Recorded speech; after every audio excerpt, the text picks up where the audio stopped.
Hi everyone, this is Mindy for Hero Arts, and in today's video we're going to be doing a little bit of mixed media play. I'm going to be using some inks and images and stencils and also some hero paste.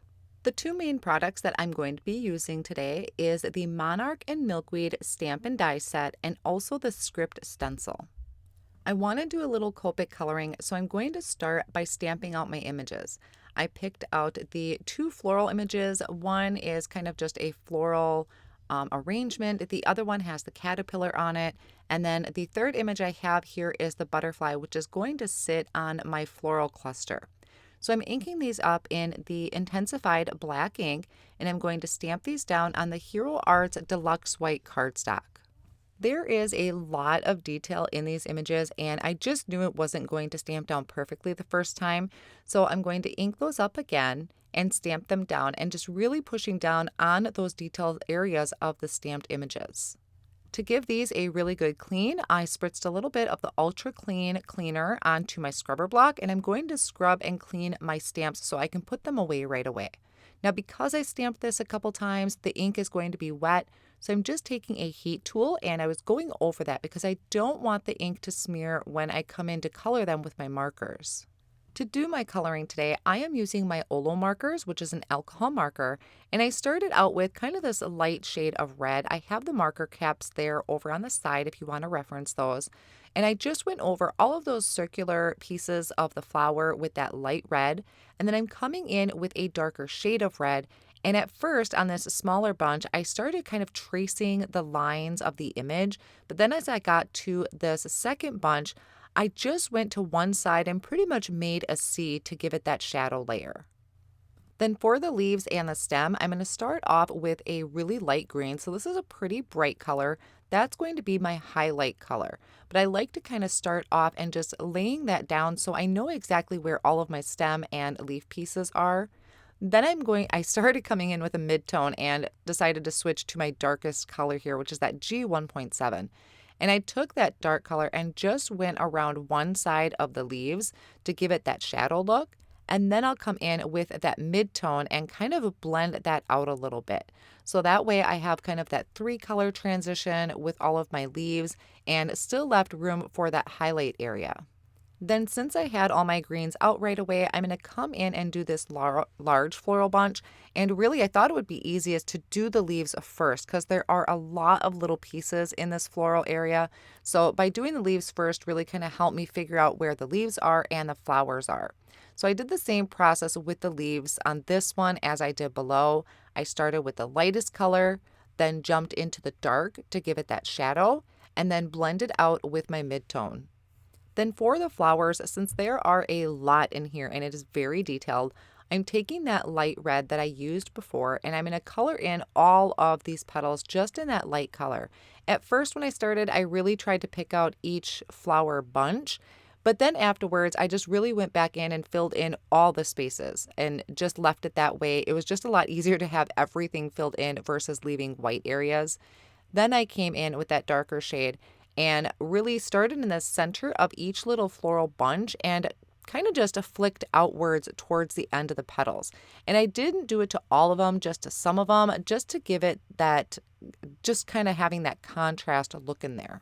Now I'm going to come back down to my caterpillar. So the caterpillar is going to have yellow, white, and black. So I just went in and kind of scattered the yellow throughout the body. Some of those thin lines I was going to have as the black line, but I did come in with a gray and just gave it some thicker areas of that gray and then added a darker color to have that shadow on its belly. Now, as I move on to the butterfly, I of course wanted to color it as a monarch. And so for that, I kind of dug through my colors. I was a little nervous about this color. Olo markers kind of label theirs a little different. And I do have swatches, and this color, I wasn't sure it was going to work. So once again, just like the flowers, I started out by laying this color down as kind of the base color of my butterfly wing. And then I'm going to come in with a darker color and I'm going to add that kind of underneath or on the bottom of each section. And I really was liking how this color combination was turning out. Like I said, I kind of was second guessing myself, but once I actually laid the color down and kind of blended that out, it really started to turn into a monarch. Now, if you happen to start losing your highlight areas, here's a little trick that you can do is that, and I'll show you in just a moment, but I was a little nervous about my highlight area not standing out as much. And I will end up taking a white colored pencil. I think this is a Prismacolored pencil. It's pretty tiny at this point. I've had it for forever. And I'm just lightly adding some of that white colored pencil to the top where my highlight is. And that really helps make those shadow areas pop and differentiate between the pieces of the butterfly wing. Now I'm going to take the coordinating dies, line them up over the images, and hold them down with some Easy C tape and run those through my die cut machine. Now I'm going to move on to working on the background. And this background might surprise you if you follow me and know my work with ink blending. This one might shock you a little bit. So I'm starting off with Periwinkle ink, which is turning into one of my new favorite colors. And I have a blending brush here that I like to use for my dark blues. I tried to wipe off any excess ink that may have been on the brush over on a paper towel. I think there was still a little bit of nautical ink in here. It's a little darker than I expected. But I started on one side of the cardstock, and you can see that I'm kind of scattering the darker areas. So I kind of created a line of ink that was a darker color, and then I went around the edge with it just kind of lightly ink blending.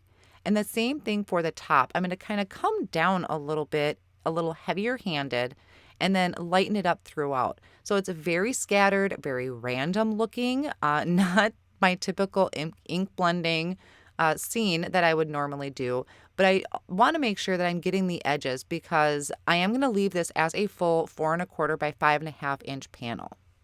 So looking a little crazy right now, but just hold on. This is just our base layer of our card, and it's going to come out really awesome in my opinion. I'm going to add a little bit more interest to my background before I do any stencil on top. So I have some blue shimmer spray, and I think this is the gold metallic ink. Add a little bit to my work surface with a couple drops of water, and then I'm going to pick that up and flick that over my background. I really wanted to do this first because once I apply the stencil paste, I'm going to have to wait for that to dry. Otherwise, that would kind of blend into my paste, and I wanted it more in the background. So I'm going to dry this with my heat tool so that nothing kind of smears or blends in to my paste that I'm going to use here. And then I lined up my script stencil, which this has got to be one of my new favorite stencils. I'm going to be taking my palette knife and I'm picking out some of this white pearl paste and I'm going to spread it over the background. Now, one thing that I see a lot done with script stencils and script stamp sets is it's not complete. It's not a perfectly stamped or perfectly applied paste. It's kind of scattered on the edges and I love that look. So I made sure to kind of swipe and pick up at the end so that it didn't leave a perfectly done edge. It was very scattered. Then I can peel this up and I absolutely love it. It's very subtle, so it's not going to take away from my images. So I took that over to my sink and I washed it right away, and then I set my panel off on the side to dry. While that's drying, I'm going to work on my sentiment. Now this sentiment also comes off of that Monarch and Milkweed stamp set. I prepped some pitch black cardstock with an anti-static powder tool, and I'm going to ink up my sentiment in the Unicorn Pigment Ink, just kind of pressing down gently. And because I'm doing this very gently, I'm going to ink it up again just to make sure I have really good coverage with the ink. Then I'm going to sprinkle on some detail white embossing powder, make sure that's covered the entire stamped area, and tap off my excess. And then I'll bring in my heat tool, and I like to start from the back and then bring it over to the front to finish melting that embossing powder. Then to clean off kind of some of that powder that's left over, I like to go over it with a Swiffer cloth. And if I still feel like I could get more black to come through, I'll take this pencil eraser and just real gently go around my sentiment with that eraser and help remove some of that powder. Then I'm going to use the coordinating die to die cut it out, which I am so excited to see Hero Arts coming out with more coordinating dies for sentiments. I'm also going to take some white cardstock and die cut out those images that I had stamped out. So those are going to be layered behind my images. I had also gone ahead and die cut out more of my sentiment from some black cardstock to layer together with liquid glue. That's going to help build dimension. And then here are my stamped and colored images that I'm layering together with that additional piece. And this is just going to kind of give it some stability. I will pop them up with some foam squares, but I like to have another layer there just to stabilize it a little better so it isn't too flimsy. Now I have a card base that is going to be 4¼ by 5½ side folding. I added some tape runner to the front so I could place my dried stenciled panel over the top. I'm going to be taking white foam squares and adding them to that large floral arrangement. I also am going to add white foam squares behind that one with the caterpillar. Now these are thin white foam squares, so there's not a ton of dimension to it. And I also added one to the top part of the butterfly wing. Now I went ahead and added that floral arrangement down in the bottom corner. I removed the backing of the foam squares and I'm adding this image with the caterpillar. And then for my butterfly, I removed the backing of that one foam square and liquid glue to the bottom part because the bottom part is going to be on that floral arrangement and the wing is going to be hanging off. So this way it's nice and flush across. I did the same kind of process with my sentiment where I added black foam squares to one side, and then I'm going to add liquid glue to the side that's going to just slightly overlap that image with the caterpillar. And to add this, I always like to use my tweezers to kind of help align it and make sure it's straight and just keeps my fingers out of the way. Now I did want to come back and I'm going to add some white gel details to the butterfly wings. I kind of colored